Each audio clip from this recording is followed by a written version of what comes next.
no es un podcast de opinión política.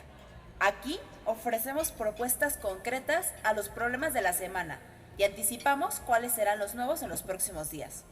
Somos Demolitics, consultoría parlamentaria.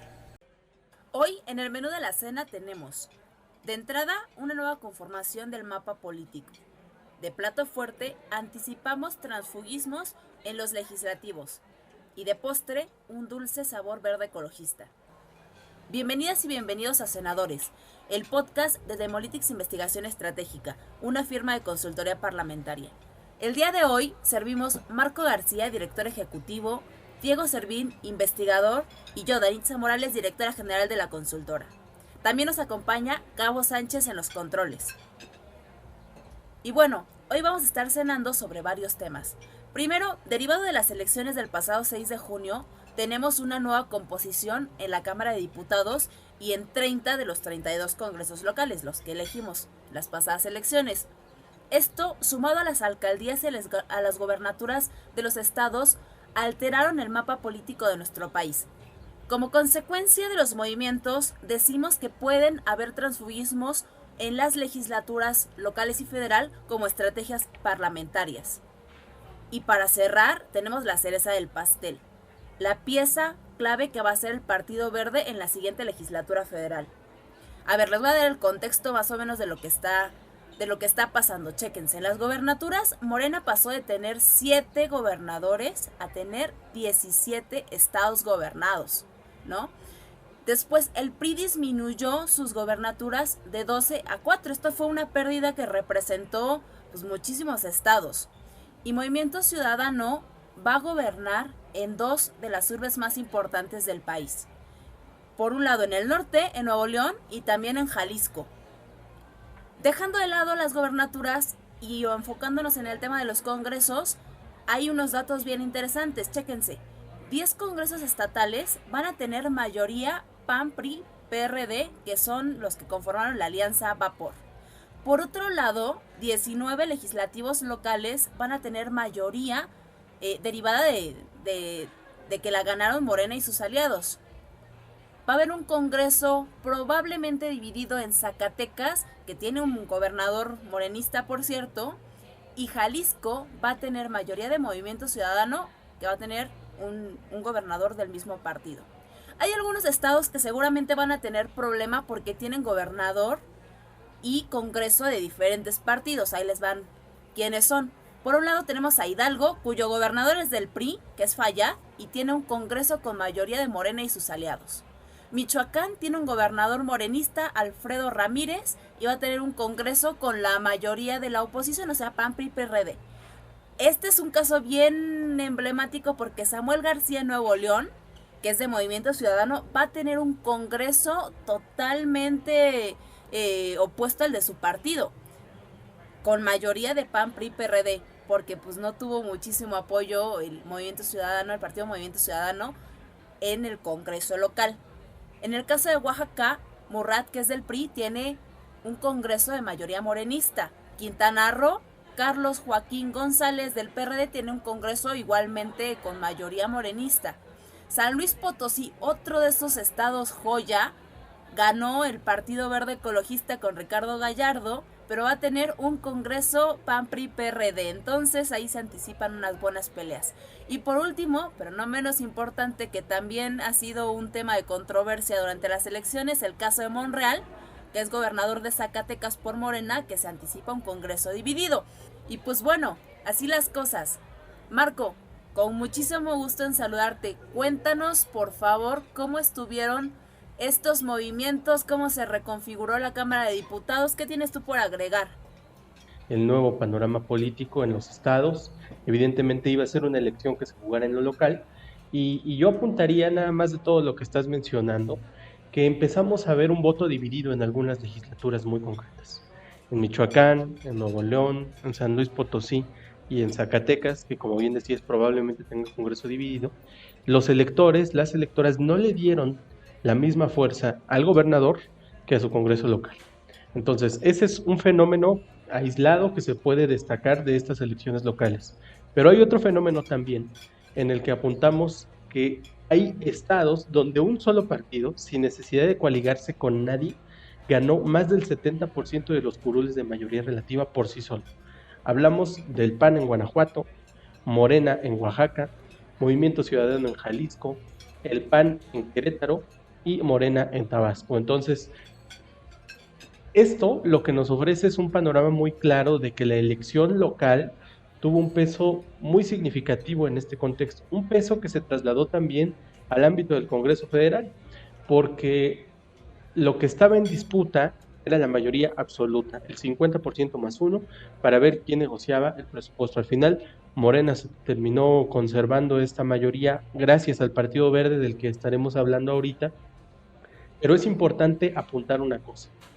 El cómo hayan quedado integrados los congresos locales y el Congreso Federal después de las votaciones no necesariamente significa que así vayan a quedar en el momento de la toma de protesta o días después. A lo mejor Diego nos puede abundar en esta explicación.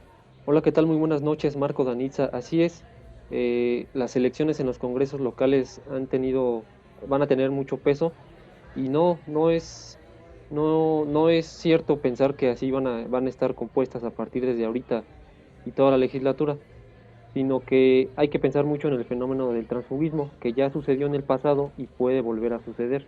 ¿Qué es el transfugismo, Diego? A lo mejor ponnos un poquito en contexto. El transfugismo, este brinco de legisladores de un partido a otro, lo que se conoce como chapulines, este transfugismo visto como una estrategia parlamentaria para así generar mayorías en los congresos, por ejemplo aquí en los locales. Entonces tenemos ese transfugismo como una estrategia parlamentaria. Sí, en las elecciones locales la oposición también le dio batalla a Morena, que se llevó 19 de los congresos locales, y la coalición se ha llevado 10. Entonces vemos este fenómeno del transfugismo en dos sentidos. Lo que va a lograr o va a generar va a ser en dos sentidos. Primeramente, el control presupuestario sobre el Congreso local y las decisiones que se vayan a tomar con este. Un punto muy importante es lo que ya se destacaba con anterioridad.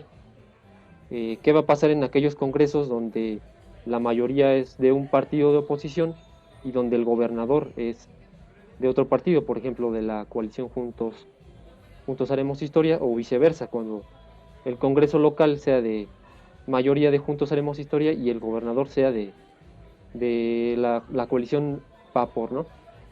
Entonces aquí veremos cuáles serán las decisiones a tomar, si habrá negociación o si habrá un control totalmente arbitrario en el sentido del presupuesto. En otro sentido, que se va a lograr en los congresos locales a partir de ese transfugismo, será la cooptación de órganos de gobierno. La JUCOPO, la Junta de Coordinación Política, esta reunión de coordinadores de cada bancada, y la mesa directiva, que es un punto muy importante, donde se decidirá si se tendrá el control hasta por 3 años, el control del orden de los asuntos, la incorporación de temas de última hora, el turno de iniciativas y la asignación de recursos. Como bien lo comentan, no hay que pensar que los congresos locales se van a quedar así, sino que hay que ver qué va a suceder en el futuro. Ya sucedió en el pasado, va a volver a suceder. Este fenómeno de transfugismo va a venir a cambiar totalmente la composición de los congresos locales. ¿Pero a qué te refieres con que sucedió en el pasado? Bueno, aquí en Demolitics hemos realizado un análisis, un reporte donde nos enfocamos a investigar qué pasa con este fenómeno de transfugismo, cuáles son las tentativas o por qué se da. Principalmente en mi labor de investigación, en lo que yo pude observar dentro de los congresos locales, es que este fenómeno no es aislado, es un fenómeno estratégico que en la mayoría de casos es planeado por las fuerzas políticas más fuertes. Por ejemplo, una constante que se veía mucho es que del PAN saltaban los legisladores hacia Morena, y de Morena saltaban los legisladores hacia el PAN. Tomemos en cuenta que estas dos fuerzas son de las más importantes, también a nivel de los congresos locales, y lo que observábamos mucho es que mientras más se acercaban las elecciones, muchos diputados y diputadas pedían su licencia para así obtener otro cargo de elección popular, pero también observamos que pedían su licencia para cambiarse a otro partido político, para chapulinear el transfugismo.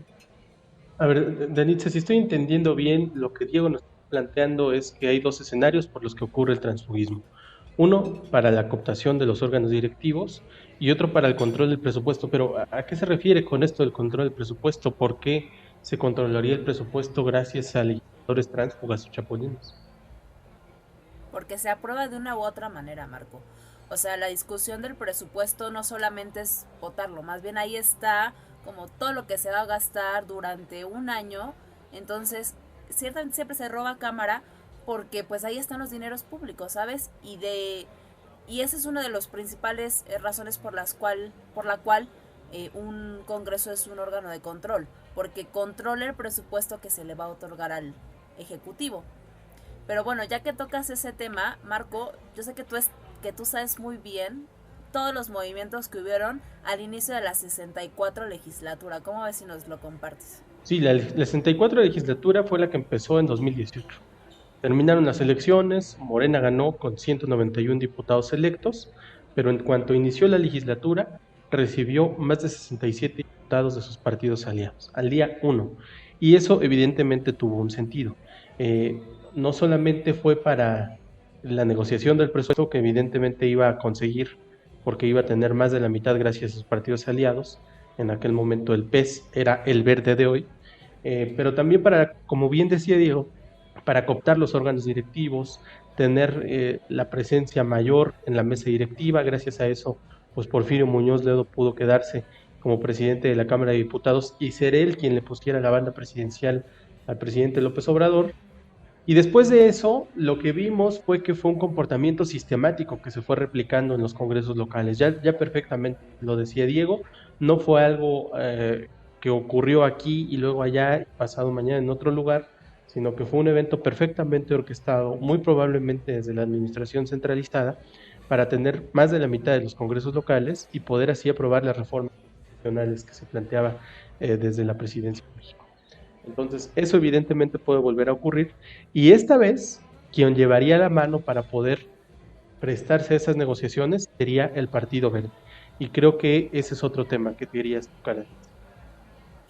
Sí, pues es que mira, yo recuerdo que la legislatura pasada, en el 2018, hubieron un montón de movimientos, ¿no? Entonces, uno de los partidos que se prestó justamente al juego, vamos a decirlo así, del transfugismo en la Cámara, en el Congreso Federal, fue el Partido Verde, que le cedió diputadas y senadores a Morena para que pudiera reconfigurar la cantidad de diputados que tuviera, alcanzar la mayoría para que entonces pasara todo este rollo que nos cuentas de Porfirio Muñoz Ledo, ¿no? Pero creo que el Verde aquí, tanto el Verde como Movimiento Ciudadano, van a ser estratégicos en la toma de decisiones y en las negociaciones de los congresos, no solamente en el Congreso Federal, sino también en los congresos locales, ¿no? Justamente porque ahorita tiene los números que en su momento, tal como tú lo decías, Marco, tuvo el PES, el Partido Verde en este momento, ¿no?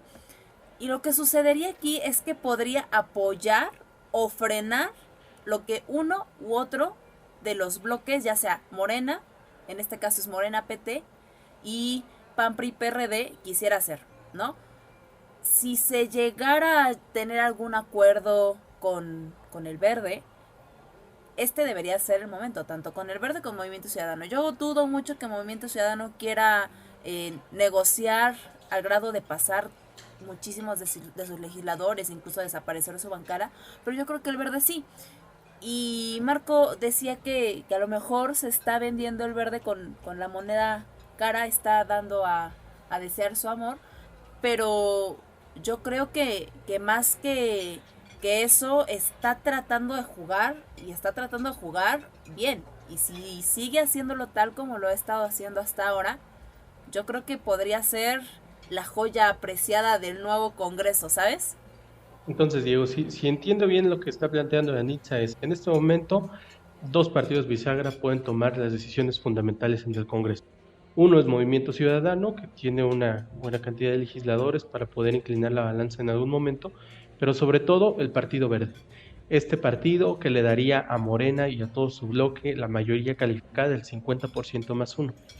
En cuanto al tema del transfugismo, tú nos advertías fuera del aire que probablemente en algún momento el Partido Verde pudiera pasarle sus legisladores a Morena un día, un solo día, para con eso poder conseguir la mayoría absoluta al inicio del periodo de sesiones y con eso conseguir la presidencia de la mesa directiva durante los 3 años siguientes. ¿Todavía ves esto como algo factible, como una posibilidad real? ¿O han habido otras cosas en el panorama político últimamente que nos pudieran dar luces de que no necesariamente pueda ser así? Así es, en este momento el Partido Verde en la Cámara de Diputados específicamente es la manzana de discordia. Yo creo que está en una posición de ver quién será el mejor postor, precisamente porque a Morena le conviene tenerlo dentro de su fuerza, precisamente para aprovechar este fenómeno del transfugismo y así tener de la misma forma, tener acceso al presupuesto, que esto facilitaría seguir con los proyectos más importantes de la Cuarta Transformación, o en su caso también tener el control de la mesa directiva. Es momento, yo creo que es momento de la oposición para aprovechar eso que tú mencionas, que el Partido Verde ahorita está en medio, dado las situaciones coyunturales que se han vivido, ¿no? Por ejemplo, esa cuestión que hubo con los influencers y el comunicado de la FGR por ahí que salió que iba a abrir investigación si se había violado la veda electoral y si habían sido... Eso, ahí qué pasa, tú nos decías que a lo mejor no iba a ser tan fácil este momento de la negociación, decías que el verde se puede dar su taco en este momento, está bien, y creo que se vincula con esto que está diciendo Diego, ¿no? La fiscalía, los influencers, ¿qué hay con esto? Dos cosas, Marco, chécate. Yo creo que Morena lo que trató de hacer es amagar los votos del Partido Verde en este momento, diciéndole, a ver, si no te alineas por acá, pues entonces te investigo el tema de los recursos y en una de esas hasta te hago perder el registro como partido, ¿no? Porque esa sería como la consecuencia de violar la veda electoral que hicieron los influencers un día antes de las elecciones. Yo creo que entonces el Verde fue demasiado inteligente al no caer en el juego de eso y decir, pues bueno, está bien, tú estás diciendo eso, Morena, yo no estoy jugando chueco, yo no te voy a jugar mal, pero si quieres jugar feo, pues jugamos feo. Y entonces sacaron un comunicado esta semana en donde decían pues que no les parecía el tema de la investigación, pero pues si se iba a seguir con la investigación, pues adelante, ¿no? Muy seguramente no va a perder el registro. Yo creo que no lo perdería. Se abriría a lo mejor un procedimiento que terminaría en multas, pero pérdida del partido, yo creo que no, porque además no le conviene a Morena, ¿no? En este sentido, la fiscalía sí podría estar un poco más a la merced del partido de la mayoría de Morena, pero pues eso ya se irá viendo en los próximos días. ¿Tú qué crees, Marco, que podría hacer en este momento el Verde? Creo que el punto que tocan ustedes dos, Diego y Anitza, es bien importante. En este momento ya comenzó la negociación parlamentaria sin que haya comenzado la legislatura. Todos los partidos ya están empezando a mover sus fichas para poder posicionarse mejor de cara a la gran discusión de 2021, que será la negociación del presupuesto del próximo año. Entonces, ya Morena empezó a amagar al Partido Verde con que si no te alineas conmigo te voy a investigar y con el expediente en la mano nos vamos a sentar a negociar. Parece que es una estrategia que les ha funcionado y si algo funciona, pues no tienes por qué cambiarlo. Pero perfectamente Diego, Danitza, los dos apuntan que que el Partido Verde no necesariamente se va a ceñir a esas reglas del juego, porque sabe el valor estratégico que tiene en este momento. Sabe el Partido Verde que en este momento el presupuesto depende de ellos. Y entonces en el momento en el que sintieron un amago por parte del partido del presidente, lo que dijeron fue, está bien, entonces si tú me vas a amagar a mí, a ver quién te aprueba tu presupuesto. Y a ver cómo sigues con tu Tren Maya. Y a ver cómo sigues con tu aeropuerto de Felipe Ángeles y con todos estos grandes proyectos de infraestructura, los programas sociales, etcétera, que al final del día sí tuvieron un peso específico en el momento de la elección. Entonces, si lo que están diciendo ustedes, Danitza y Diego, es que la negociación parlamentaria no va a ser tan fácil porque el Partido Verde sabe cuál es su valor estratégico. Diego, en este momento podríamos afirmar que aunque Morena tiene los curules, el Verde es quien detenta el poder en la Cámara de Diputados. Así es, en este momento, como lo estaban comentando antes, es el Partido Verde el que está ahorita en una posición estratégica ante este intento de amago, ante este estate quieto por parte de Morena y esta investigación que abrió la FGR contra estos influencers. Entonces, yo creo que ahorita la coalición de Juntos Haremos Historia no está en posición de negociar ni de sacar a relucir los trapitos o platos sucios al Partido Verde cuando va a ser el que, el que tenga por ahí la decisión de si Morena va a tener el presupuesto o no para los grandes proyectos. Depende todo del Partido Verde. Y es ahí donde yo comento que debería ser un momento para aprovechar por parte de la oposición, o incluso si por parte del Partido Verde empieza a ver con buenos ojos arrimarse a la coalición PAN-PRI, ¿no? Por ahí el presidente de la República igualmente arrojaba en días anteriores que no veía con malos ojos eh, empezar pláticas con el PRI, ¿no? Por alguna razón será, después de este estate quieto que le pone al Partido Verde, por alguna razón ya hay que ir pensando en una otra estrategia por si el Partido Verde se pone rebelde.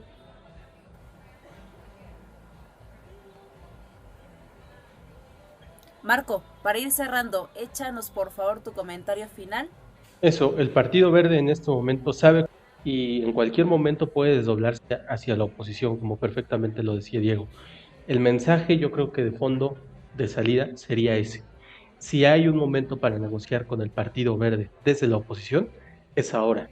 La política es de coyunturas y este es el momento exacto en el que tienen que acercarse a negociar con el Partido Verde para el presupuesto, porque desde el presupuesto absolutamente todo es negociable en la arena legislativa. Bueno, entonces aquí la dejamos. Este fue el menú en Senadores, el podcast de Demolitics Investigación Estratégica. Somos una consultoría parlamentaria. Estuvimos Diego Servín, investigador de la firma, Marco García, director ejecutivo. Yo soy Danitza Morales, Gabo Sánchez en los controles. Espero que les haya gustado el menú y nos vemos en la próxima cena.